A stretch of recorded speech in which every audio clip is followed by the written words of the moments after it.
Prva faza projekta odvajanja in čiščenja odpadne vode v porečju reke Krke je končana, saj so zgradili vse kanale v 5 naseljih.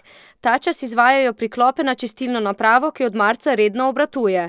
V proračunu 2014 pa imajo že zagotovljen del sredstev za drugo fazo projekta, poudarja župan.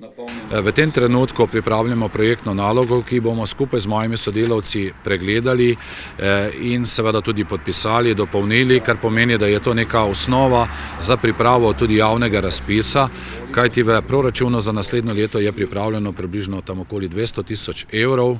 Spomladi se torej druga faza nadaljuje v Dolenji in Gorenji Stari vasi, Dolenji in Gorenji Brezovici, Šmarju, Gorenjem Maharovcu in Pristavi. Občinska uprava je do danes izdala 915 odločb o odmeri komunalnega prispevka.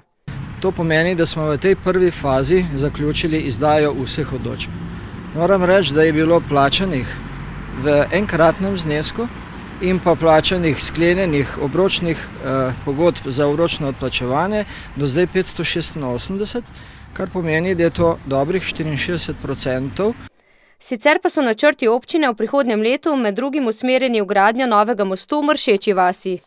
Potem gre za zamenjavo kar nekaj dotrajanih vodovodov, ki skupaj s komunalo to zadevo tudi rešujemo.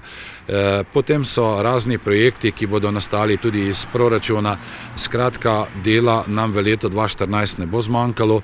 Se pa občina v letu 2014 ne bo na novo zadolževala. Že najete kredite bo odplačevala do leta 2022.